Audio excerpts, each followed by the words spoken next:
Hi, everybody. It's Mimi from Be Heard, Empower Yourself. And don't get nervous about the bandage in Florida, especially South Florida. We get a lot of little skin cancer from the sun.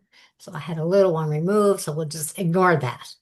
And our guest today is the always lovely Erin Celise. Hi, Erin. Hi. And I had a bunch of questions, but pre-recording, Erin said she had gotten a message, I assume from my one of my guides. All of them. Oh, I'm scared. Well, I had asked Erin purposely to do this episode because I have not been feeling my spiritual guides.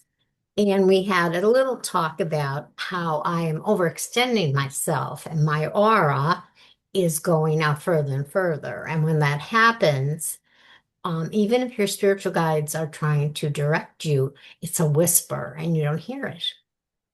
So we were going to talk about that, but then Erin said she got a message. So Yes, you I take it from there. What sure. happened? Yeah, so my process is I go into your Akashic records Mhm. and I sit and I write. So you have several pages. You can't really see it, but yes, pages I and can see pages a came up. light of That's all writing. yours. Ooh. That's all yours that came up. So yes, my thing was it's pretty heavy. Um, they came in heavy. I'm willing to share everything with the world. Okay. Go ahead. All right. Well, here's one thing. Um, that's actually really, I don't know. Funny is the wrong word, but God. I asked what your karmic energy, the what's underneath your karmic energy today, and the word that came up was nervous. And the first thing you said in this call was you're feeling nervous, and I was like, all right, well, there we go. Yeah, that was one of them. Um, the big thing that came up. So I did a couple things asking about it, looking at the energy statements below what's going on. Um, let's talk about that field. And the way it's coming across as far as the field, it's like you have your energy around you, right? Your bubble, your aura, whatever you want to call Yeah. it. And think of your guides as living in that bubble. So the more you expand it out, the further they get from you because they're in it, right? Right. So it's bringing that energy in. Now, the other thing that comes up is you have people that you say you are bringing into it and kind of keeping close, which is sort of expanding the bubble. And part of my question is, well, why, or what's underneath that? What's underneath that? So Mm. the first thing that came up is that something is ending, that there's a mental exhaustion, perhaps some feelings of disappointment, betrayal.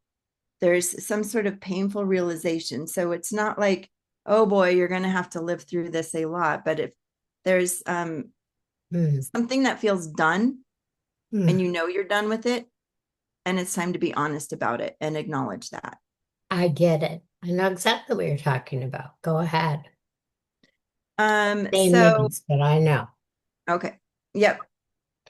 As long as you know. So there's a done. There's like yeah, a done. Yep. Um, and so the thing that kept coming through, and like it was making me really nervous too. Like I was getting this energy in here, like more needed to come out, more needed to come out, more. Like, I don't know, this very stuckness in my chest at Wow. the heart chakra, really. Um, and it was like, I need to write more, I need to write more, something for you. So trying to, for myself, look at what that meant for you. But um this the notes just say this isn't about helping everyone or being the hero, because the energy underneath that is actually self-loathing. Oh, shock. The helping everyone, no problem. That's what I do. And I am realizing that I have to back off from that, especially when the people are not really willing to go into solutions. They just want to stay and whine about the problem. Okay. But the self-loathing, that throws me. Uh, Mm-hmm. Go on. Okay. I told you. I'm So yes, excited. that's that's the underlying energy, the energy of that's self-loathing and that it's Hmm. stuck. So I wasn't getting the sense like necessarily it's coming from you, but that there's self-loathing and it's big, Hmm. and there is definitely something to let go of now. So letting go of that thing or those are going to help let go of that feeling. Or I should say that energy, because it's not necessarily that has to be a feeling in you. Hmm. But the lesson that is coming up in this is patience Okay. and put your best foot forward. Okay. So with all this, it was this, there's inner fundamentals that there's basically like where this all comes together with those ones is that there's a sense of something is wrong with me.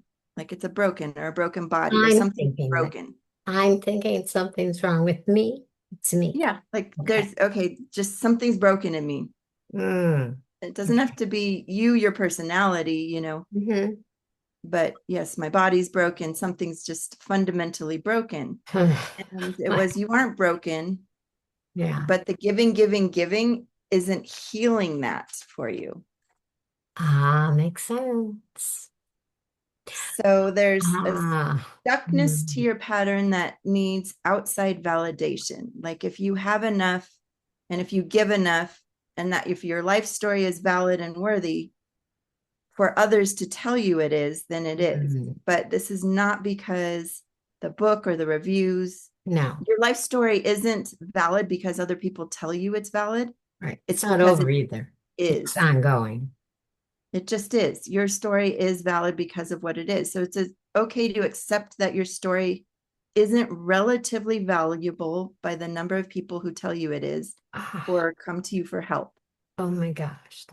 Oh gosh. So, I've attracted into my life this year, in the last few months. I've said this before, I'll say it again. Um, my age, 77, which does not mean anything to me, except when I moved to Florida 22 years ago, I make friends with older women, 10 years older or more. Okay. So the nature of life is, it's not forever and everybody's going to go eventually. So now that these women are 87 up, okay, they have either died, passed away, or gone on to hmm, another level somewhere, or in a nursing home, or have been made to move back with their families in another state, you know. And you know this, I found myself pretty much in a dire need of friends that were here for me. Um, Phone calls aren't the same. Zoom is not the same as going out for coffee and being in a presence. So maybe I let my standards down because I was needy and I allowed two people in my life that are fairly needy. Now, one of them is not as needy as the other person. One of them can give to a certain extent, but she does want you to solve her problems first. If that makes sense. Okay. mm-hmm. But the other person is all about her. It's like me, me, me, me, my problems, my problems. Help me, solve me, tell me what to do, give me advice. However, when I do, she does not take the advice. She does not do any actions. She stays right where she is, and she's draining me. And in the last week or two, uh, I have health problems. I have another thing that popped up and, serious thing, serious things. And I'm trying to go away for a break on June 2nd. And my husband's giving me pushback for it. The more I do to make his I should say, my absence in his life, make it as comfortable for him as I can. Okay, he's stage 4 Parkinson's. Most people know that by now if you watch the show. I got him a nice place to sleep and eat dinner, and the rest of the day he's going to have his normal place that he goes to, you know. I had to arrange transportation. I did it all. I did everything, putting it all into place. And the closer we get to June 2nd, the more resisted he's being and saying, well, it's too complicated. It's not going to work. And I'm like, who's it complicated for? I'm doing everything. I'm making so that's going on. Then I have the health problems going on. And the more needy and resistant he is, the more stress and the worse my health problems are getting. You know, Mhm. every single doctor in my life, from primary to neurologist. And believe me, I have every doctor for every specialty you can imagine. And they all are of the consensus, run, don't walk, get away for at least 4 or 5 days, or you're gonna. It was even suggested to me that, or asked, would I like some inpatient health care? Like actually me go into a facility. I said, oh, no, no, no, no. I want to go see my family. And then in October for my birthday, I'm going to go on a cruise. That's what I want, and I will do that. Okay. So I made the decision with the one person that was absolutely too needy to detach from her.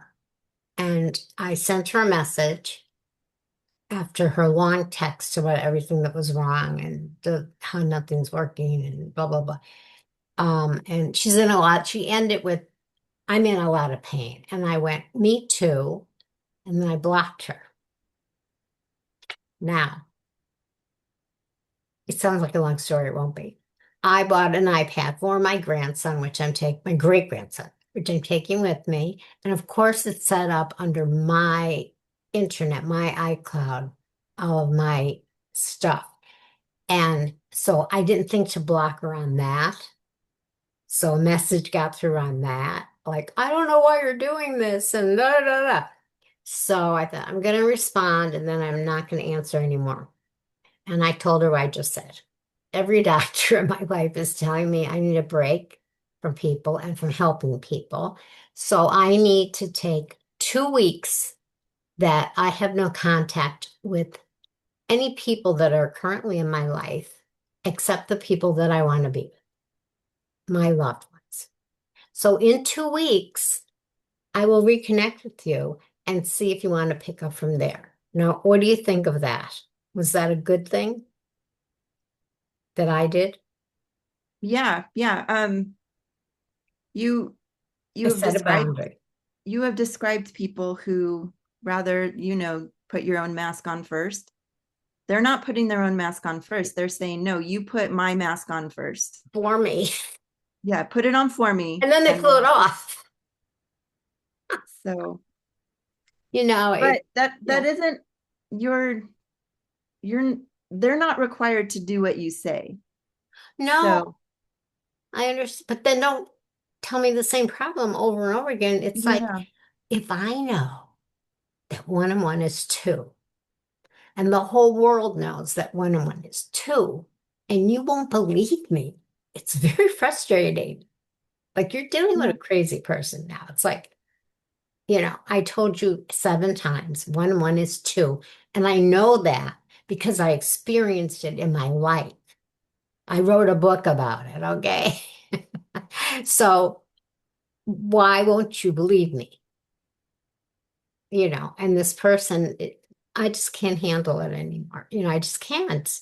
I can't. And did I do the right thing by telling her I need a break from her? Like literally telling her, yeah. There's an underlying thing though. tell The me. next part. The next part is it's time to forgive you. See, like that's just the tip of the iceberg then. So there's other thing. So what do you mean? It's time to forgive me. Yeah. You have forgiven everybody else and their grievances and what they've done. And you're asking for forgiveness from others. This is all came up, before our call. Yeah, It only needs to come from you. So even by saying, did I do the right thing? You're still needing outside validation, there you whether go. you did. There you go. You need to say, I don't have to say sorry for these, and your husband, he's scared. That's where this comes from. He's scared, but Hmm.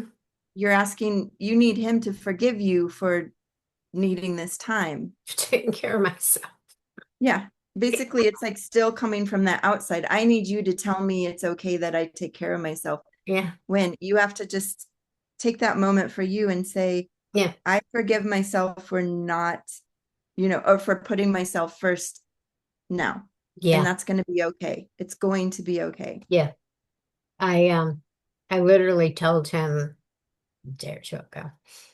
I'm giving him little pieces at a time, so trying to get him to absorb where he's going, what it's going to be like, how it's going to be taken care of, that he doesn't have to worry about anything. I have 8 pouches made up with the money for you don't know what Palm Tram is, but it's a senior bus. It costs $4 and you have to qualify. You have to have like a disability. I have 8 packages made up, little baggies with the $4 he needs for the trip. And his medical information, the address he's going to, his ID number. It's like sending your kid off to school the first day, that kind of thing. And so the more organized I am, the more he's pushing back.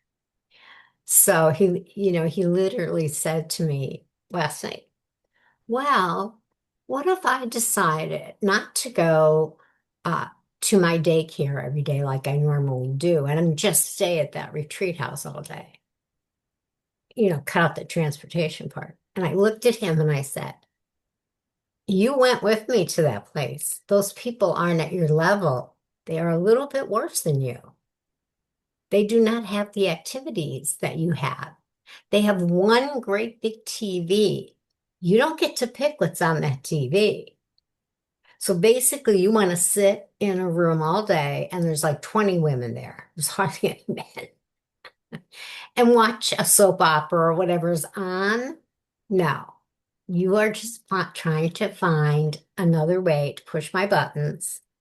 And I'm going to tell you something right now, honey. You're being selfish. And this is why. Big deal. For 4 nights, you can't sleep in your own bed and watch your own TV shows and have your normal aide give you your shower for 4 nights so that your wife can go away and be healed and get some energy. I just told Mm-hmm. him. I haven't feel, that was it. And he just didn't say anything. So that was it. Erin, it's difficult. It's difficult. It's like I am trying to do the right thing for trying. I'm like practically court ordered to go away. That's interesting, though, that what you said. Yeah. Yeah, It's, they said, yeah. let me see. The deserve more needs to come. Okay. The need, let's see. The notes get all kind of jumbly. Mm, You deserve more. Okay. The need, you deserve more. And that needs to come from a center of self-love, worthiness, and not entitlement, because look what I've done. So spend the next week not telling others what you've done. Just do it or not. Just do it or don't mm, do it. It's not mm. an action. This is an action week for you. So they said to bring us closer by creating a space of trust that your worth and value are inherent. It's not about, I need this break because I've done so much for you. It's just, it is inherently And valuable. I don't have to So have. here's the big one. Oh, give me the big one. Stop trying to earn worth retroactively through sacrifice. Oh, Do this free work keeping. Yep. retroactively. That's an interesting word. Yeah. Like I'm hearing, stop expecting your husband to say, "Oh, honey, I understand you need a break." I have to Yeah. stop that part. It's, "Oh, I understand." That thing. That's not going to happen. But the No. retroactively sounds like something from my past. Stop trying to earn worth retroactively through sacrifice. So somewhere there's still something trying to earn worth. I'm worthy because I've done this sacrifice. I'm worthy because I'm useful. Hmm. So could I'm that worthy because I come? gave the advice or the advice. Yeah, I give great advice if you take it. So could that be? I'm just thinking here. Could there be something like in my past where someone or more than one person made me feel unworthy, like it was their job to make me feel unworthy, like an abusive person, and that I still have not let go of that feeling, that I Yeah. still believe it, Yes. There is past life coming through. retroactive. Yeah. Not, yeah, it is past life, trying to earn worth through retroactively through sacrifice. So if Ah, I do the sacrifice now, that sense of worth will be there. wow. Well, they're talking to me through you, and I'm hearing them. Let me tell you, Mm-hmm. Doreen and Miriam and Felix and Philip and all of Saron and that guy that doesn't want to tell us his name. He's saying Matthew, but I don't know. I feel like he's messing with me. Like, fine, Well, you my want a name? brother, I have a brother named Matthew. So that might be the funny messing with you because it's funny you say that. My brother Matthew, uh, the word, he separated from the whole family like Oh, years ago. Yes. And he did not go to his mother or his father's funeral. My brother, who's younger than me, but older than him, and Matthew, broken, heartbroken because they were very close. They were, um, I'm going to say 5 years apart. that's funny then. That's the name. Yeah, fine. You Yeah. want a name? I'll be Matthew. Uh-huh. And I have been thinking, because the only person in the family that every once in a while he reaches out to by a card or a text or a Facebook thing is me. I am the oldest, so that's kind of a matriarchal thing. And it's been a while. And I have in my head, I want to write a letter. I know his address. And I've been thinking about writing him a letter just to tell him the good things I remember about Hmm. childhood. Like I'm 5 years older than him. But I always had to I took care of all my siblings. That was my job. And not that I wanted it. But I was the oldest, my family dysfunctional, mother narcissistic, my father alcoholic, and my mother would rather work than be around her kids. And my father worked nights. So that little hour in between the change from my mother going to work and my father coming home or vice versa, there was like those times of the day I was in charge. And I was only 5 years old when that started. 5-year-old taking care of her siblings. So at 5, I just had my brother Joe. And then when I was 10, I had no, yeah, 10, I had my brother Matt, to take care of, and then my sister. So there's a lot wrapped up in the caretaking part of me. Yeah. And never being told that, "Oh, what a good girl. You're taking care of your brothers and sisters and cleaning the house and getting good marks at school." So it really goes back far. So wouldn't that be earning worth retroactively through sacrifice I now? think so. Yes, I agree. I wonder if our spirit guide Matthew, wants me to write that letter to my brother. Uh, Yeah, it could be really healing for you. I think that's true. Yep. Hmm. So this blows my mind. This is just the last couple of weeks I'm thinking about this, and here our funny guy with no name decides to consult Matthew. I think that's a Yeah. pretty clear message. Yeah, I think I did not know you had a brother. you didn't know? I mean, yeah, I don't know your sibling, what siblings you have. And Yeah, so, two yeah, I brothers didn't and a know. sister, and I'm the oldest. Yeah, and so when Matthew was born, I was 5 years old, and my brother Joe was 4. And you probably know this. Um, Anyone who's read my book knows this. My parents, for some reason, had no one to help them, which is a total lie because I had a big family on my mother's side of aunts and a grandmother and everything. So there was some kind of war going on. Like they were all sisters always fighting, that kind of thing, and not talking to each other. So the solution was for my brother and I to be put in the orphanage for 5 days. Pretty heavy. Okay. Yeah. So I don't know if I carried resentment towards Matthew for that. I mean, it's not his fault, you know, but that was the dynamic in my family that, you do something like that and it's okay. And my parents never, ever, ever said they were sorry or that it was not the right thing. They told us we were making too big a deal out of it. My brother Joe and I.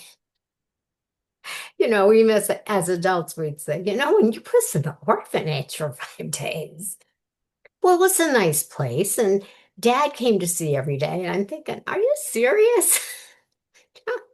But Yeah, anyway, that is not right. yeah, no, Any parent, any solid parent would tell you, or or at even least just, say you're sorry. yeah, But yeah, and I don't believe that my grandmother couldn't have taken us or one of my aunts. I think it was a whole spiteful thing, family feud going on. And yeah, someone probably offered, said, I'll take them. I'm sure.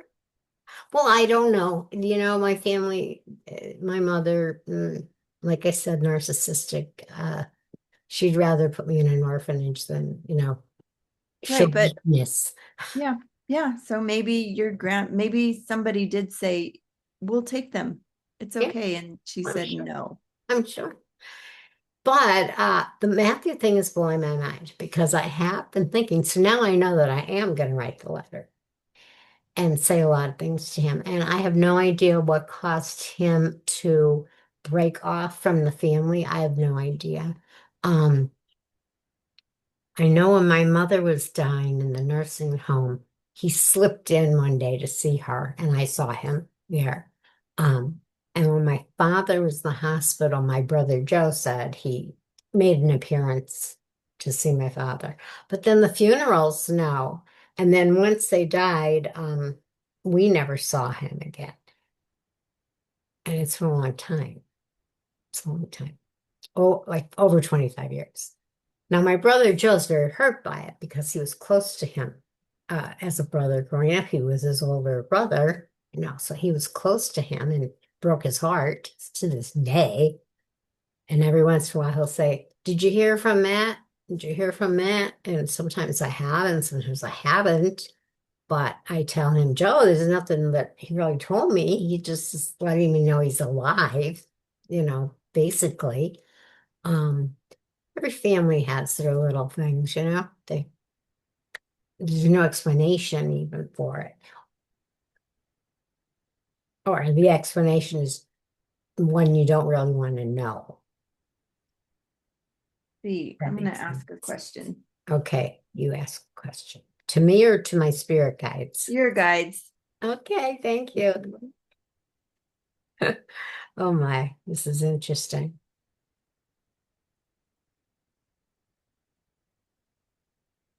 We're taking a break while we talk to Okay. it's Yeah, I just wanted to know what energy, if anything, Matthew might be projecting to you or kind of Mhm. having. Um, and what came up was shame. Hmm. Shame. Mhm. Okay. The shame is not necessarily my shame. No, not your shame. That's And the energy he's pushing. So, yeah, I will tell my listeners and viewers and you and my spirit, well, my spirit guides know. Um, there were things that happened in the family that I didn't know about until I wrote my book, and there's some things I still don't know. And my brother Joe, when I uh, wanted to get some information from him, because I had amnesia from like 5 to 12, like from the orphanage to 12, I have no memories. I was too busy taking care of the kids, I guess.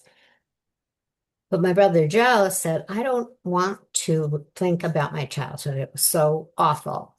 And, he told me a horrible thing that my mother did to him, that one thing. And I had no clue that my mother was capable of it. It was a physically harmful thing that she did to him.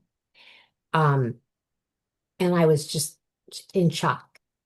Now, I don't know what might have happened in Matthew's experience in the family. mhm, Okay.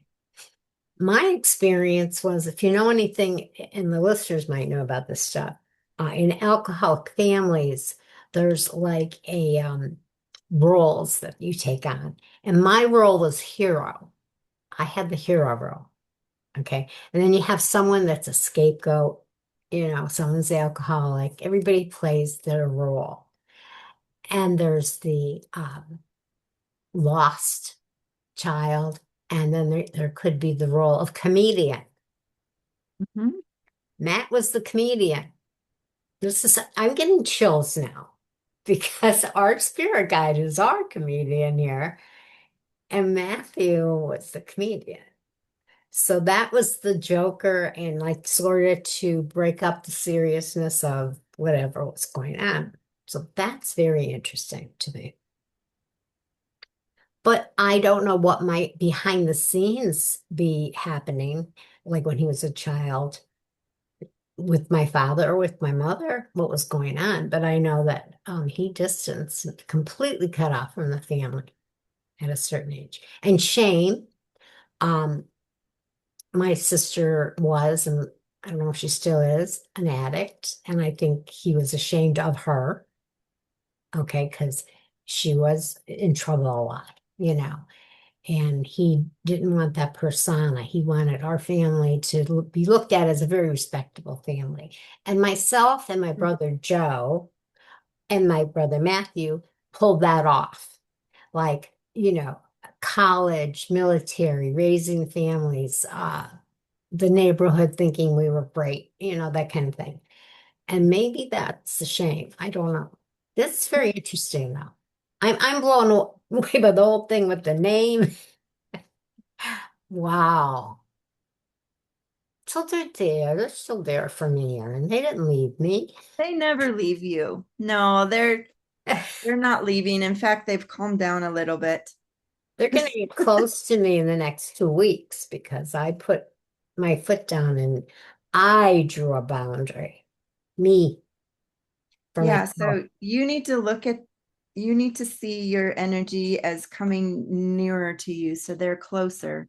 The people can still be there, but the less that they're able to, um, I guess, penetrate that energy field means that they're still there. Like, and it's almost like when you have your energy close and your guides close and the people are there, they can be physically close or not, but you give them more grace. Like you can still help people, but it's coming from a different place because your energy is protected. It's not feeding off of those energies that are still trying to heal. It's feeding off the energy that is healing. It's the healed energy. I'm going to cop to the fact that, yeah, yeah, I need a pat on the back. Like when I do things, you're right. I'm doing it because I want that. I want to be looked at as that person, and get that pat on the back that I didn't get as a child or teenager or a young woman. I will cop to that. And I will say that I am overwhelmed with a lot of things. And I think the spirit guides, I may be wrong. I don't think I'm wrong though. I think when we're very overwhelmed, maybe they step back until we can get grounded again. Is that a possibility? Or, Yeah. yeah. And Yeah. also, yeah. Yeah. And Yeah. also, Yeah, yeah. that there's so much other noise going on. Having Mhm. them also speak is adding to the noise. And if they can sense that, they're going to step back, Uh-huh. not like leaving you or anything, but okay, let's deal with this first and then we'll come back in. Because if you have, yeah, I'm getting this sense of like competing sounds, when the radio is on here and the TV's on here and someone's talking on the phone and someone's Yeah. doing something over there and the dogs are barking and this, there's competing sounds and you can't focus really on any of them. And so No. you shut them all out. So they're like, okay, we're the TV, we're going to turn that off. We're the radio, we're turning that off. So you can Yeah. deal with this over here. And then you can turn those on. And And I've like, lost the ability to perceive them because I am allowing all this noise to take over my attention, mhm. and making it more important, really, than my own sanity and my own well-being You're by going to get a focusing big on, sign today. oh gosh, They're today? coming back. Yeah, something's going to happen. You're getting a big sign today. Well, oh, I can't wait. Yeah, I just got the full body chills, which is kind of my tell. Yeah, For me and you, and we there's get going to be chilled. something like we're back. Oh my So God. I'm not It's sure what it is. it's so funny The because Serena breaking. Remember the yellow daisy? yes, when I broke the glass. Yeah. Yeah. And there was something jade also. Some box. I don't know. There was something you found, you got or something. Green, it's green. Yeah, there was a green box at one point or Hmm. a bureau. There was Oh, something my couch, the green couch. I think we maybe. talked about that. Um, Anyway, I something uh, that is gonna let you know that they're back in here and oh, okay. Okay. I'm gonna be open. Um, wow. So, overgiving is a form of misalignment, mm-hmm. I think. And sometimes it's even something deeper, which you were just talking about. So it's not just that I'm a giver, I can be an overgiver. Mm-hmm. And there's nothing wrong with giving. It's all about where it's coming from. Like the same two different people can do the same amount of giving and it's coming from very different places. Like my very basic you know, in alignment versus out of alignment, what's considered positive towards our, full alignment and negative, that a same action can do Your different things. book. You're talking about your Walking book. into a store and buying one apple might be the most aligned thing somebody can do and the most misaligned thing someone else can do because they are doing it from a different energy statement, however you want to say it. Like they're, Erin has a book named Aligned. I We don't want do. that to get lost in this conversation, and that's what she's referring to. Yeah. But Walking into alignment can look very different. So that's why when we yeah, go and we find your spirit guides and find your soul origin and look at the energy statements and look at your past lives, this is your story. wow. And what you walk into in your story looks completely different than what someone else walks to in their story. I So have the best spirit guides, so because they're coming up today with things that totally unexpected that are so heavy and are going to be so helpful for me. And from you, I am hearing the difference between being generous and being energetically depleted, which yes. is where I was going. I was energetically depleted, and I knew it. I felt it in every cell of my body, you know, and at least I knew it. Some people, Okay. So that's your acknowledgement. yeah, You're at the A. It's time to challenge that. yeah, yeah. That's the action cycle over and over. So Yeah, I now want you're my aura challenging. back to where it was so I can hear my spirit guides. Because in Mm-hmm. my life, I need all the help I need. And yeah, it's nice to help other people, but sometimes, like I said, if you have certain things from your past or whatever that haven't been healed, like we were just Mm. talking about, Hmm. I can become an overgiver, and then when they don't take what I'm trying to give them, guess what happens? I get resentful. Like, what's wrong with them? Do And you tend to then give more, I or think do I you give just, more. Yeah. yeah, I'm like, why aren't you listening to me? let me try again, let me try again, let me try again. And Like, I know I've been through this. I know what I'm talking about. Yeah, but not, it won't work for me. That won't work for me. I'm like, but it would. They're pushing me away. And then when I finally had enough and say, I'm going to take a break from you, now they're hurt mad. yep. Oh well, uh, that had to happen. It was like me or that at this point. Um, so let me ask you, Erin, Mhm. what besides me, what are the first steps someone can take, like to reconnect with their own energy after giving too much to others? Like, what can they do? But I Yeah, just so did. it is, there's a recognition of where it's coming from, and then you decide what choice you want to make, because it's always about choices. You Yeah. either continue, you once you're aware, you can't become unaware. That's the problem, right? Or So solution. once you say, look, I'm over giving, I'm doing this, you need to make a determination if staying in that energy and continue giving, but in from a different place, from a Hmm. different perspective, from a different foundation is what you want to do. And then you keep giving, but you're doing it in such a different way that it's serving you. Or you Hmm. say, I can't continue doing this.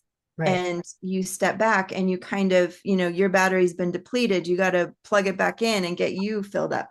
Yeah. Um, I've had this job and I was so mad about it, but then I recognized I was staying in it and I had to change what I was looking at and say, okay, I'm not staying in it because I'm mad about it and it's the only thing I can do. If I stay here, I need to do it from a place that I recognize I'm making that choice and not just, Uh, oh, I'm stuck, I can't do anything else. So, and that changed everything, like I'm doing the same thing I was before, but if I come at it from this different place of recognizing I'm still making this choice, it's not that I'm just stuck here and people are doing this to me and blah, blah, blah. Like, yeah. how am I coming into it? So those Yeah. are kind of where that's kind of where you get to come from. So you're more than welcome to keep helping people. I would never say like cut everybody off, but it sounds like you're at a place where the helping is not healing, and Yeah. helping should feel good. Honestly, there's very few people who do anything completely selflessly. Like we're self-serving. So Yeah. I foster cats, I foster kittens, Hmm. and I have one in the other room right now. Right now, my house has 4 dogs and 4 cats in it. It's a lot, It's a but lot. it's a lot. But it's like I come from it knowing, yes, I'm helping save this little thing's life, but also it makes me feel good, right? So if I recognize it's okay for me to feel good in the giving, Hmm. Yeah. because of course it's going to come from a place Yeah. nobody's just completely self-sacrificing. There's No. very few times, No. but just acknowledge it and be like, yeah, Yeah, this we feels might, good, yeah, this we're doesn't gonna feel good. say, Mhm. boy, what a good person I am helping all Yeah, these people. I mean, of course, yeah, that's human. We're human. But um you have to personally reset when you take on too much from others, yes you which is do. what I just did the last it's amazing too. It's not a time in my life where I'm sitting around bored. It's a time in my life where I have tons of stuff going on, good and bad, and that's when I decide to overgive.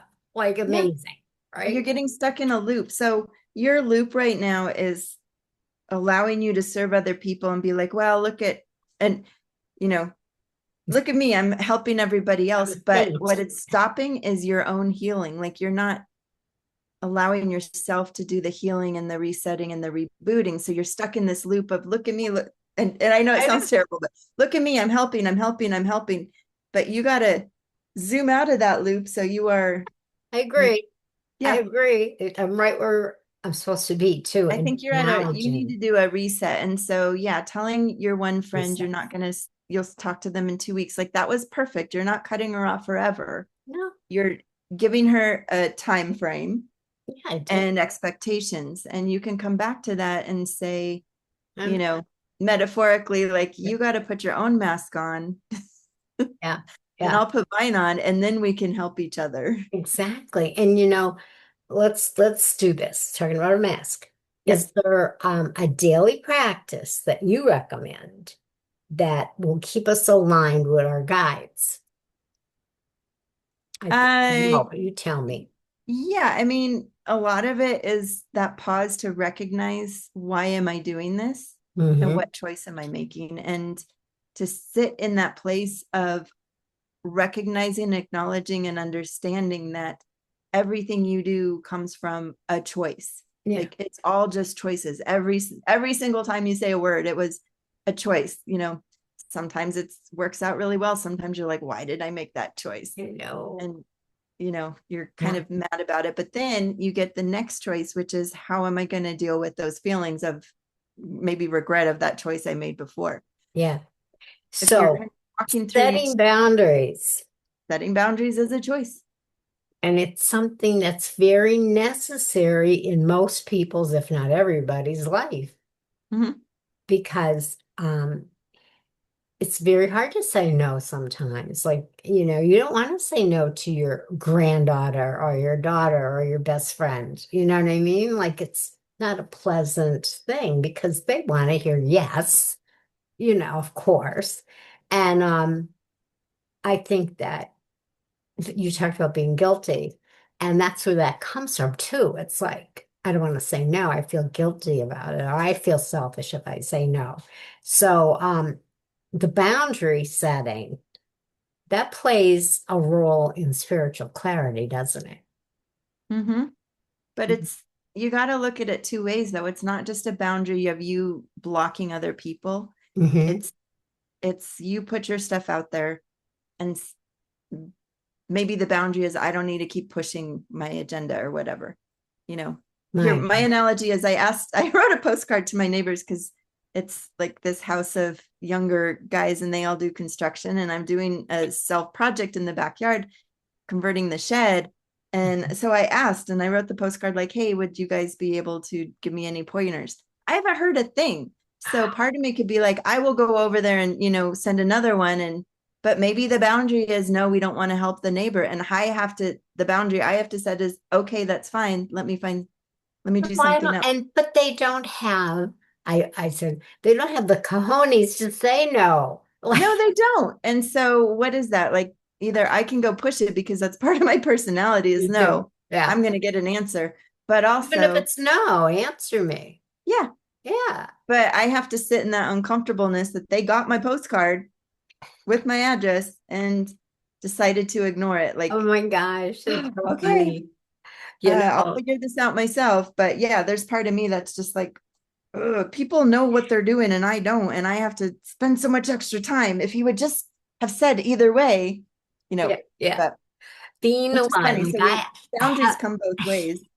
I haven't finished the book, but being aligned and the word aligned. Um, what does that actually mean in practical everyday terms?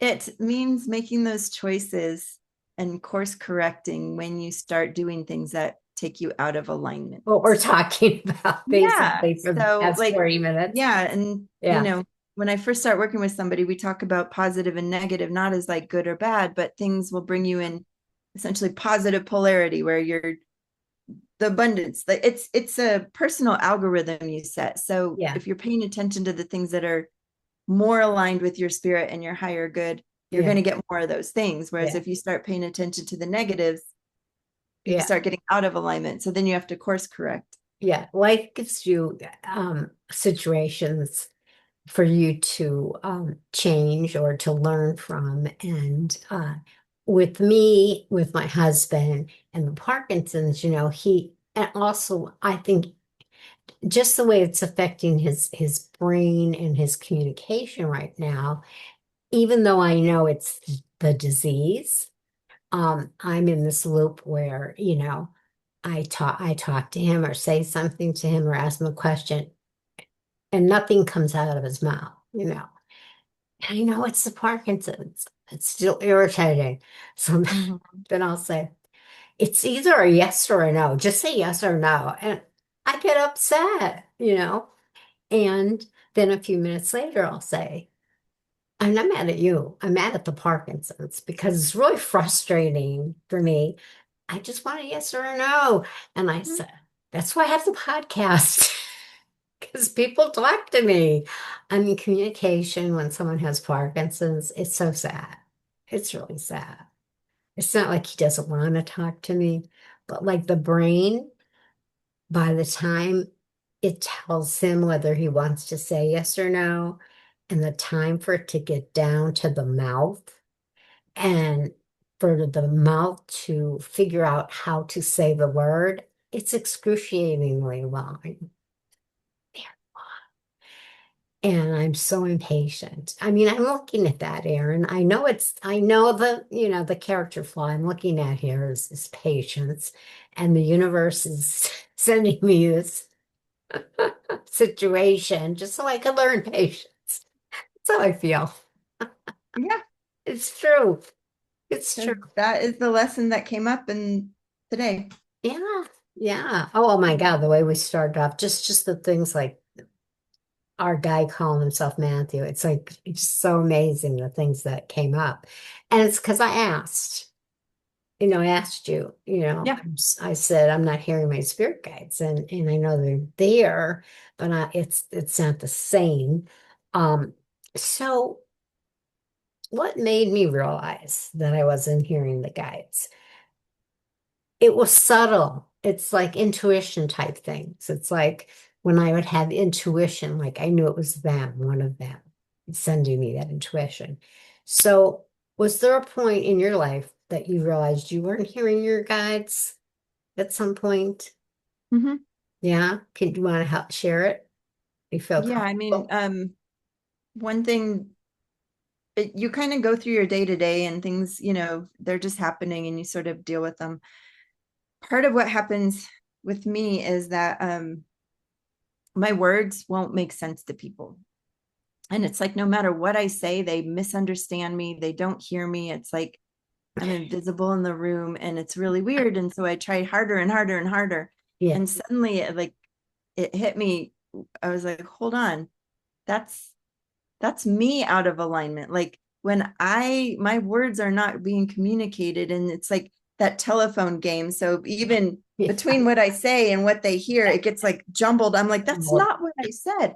so Um, right. Right. I and get it. and then I have to stop and say, okay, let's recalibrate basically. Like let me reset this. And So when you so finally listened and you yeah, said, you have to reset it, sit, how did you you do do that? sit, you listen, you know what their tells are.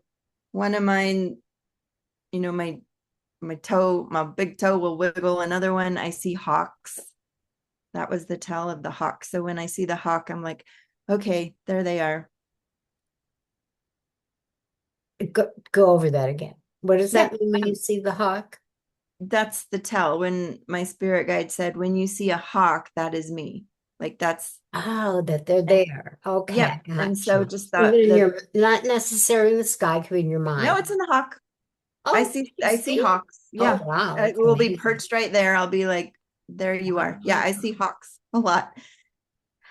I have a thing about numbers. So, like, it's very interesting to me. Like, if I walk in the kitchen and it's 11:11, That's I a would common one. Yeah. yeah, and yeah, so whenever I see numbers like that, it just makes me stop and think too, you know, certain numbers. 11:11 comes up a lot.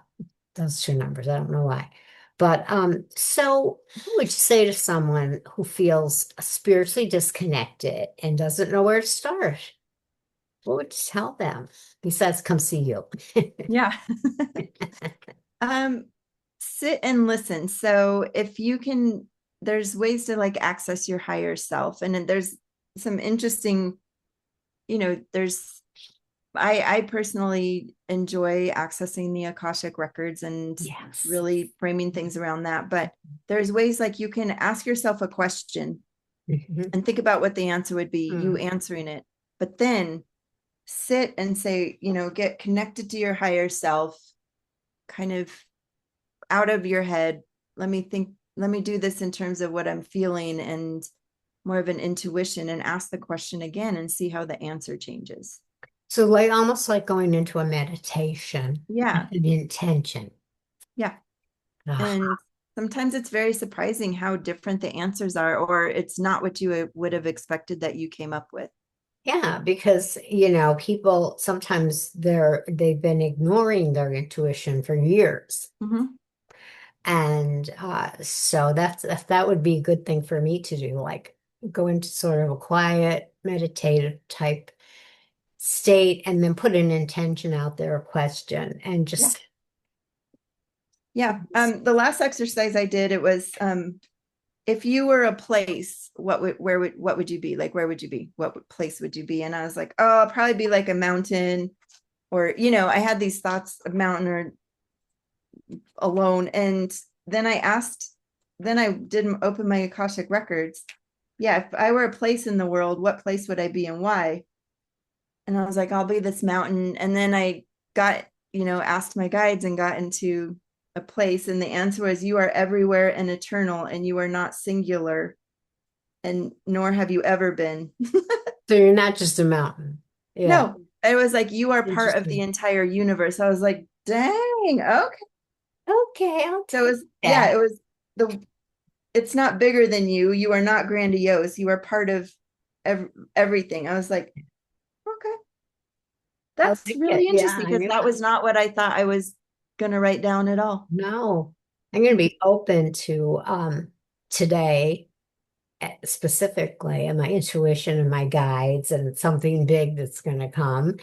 And Yeah. this is great. And before we close, so if you could give like one message um, from guides, from all the spiritual guides out there, let's say, to people who overgive, what would it be? Because we were talking about overgiving most of the show.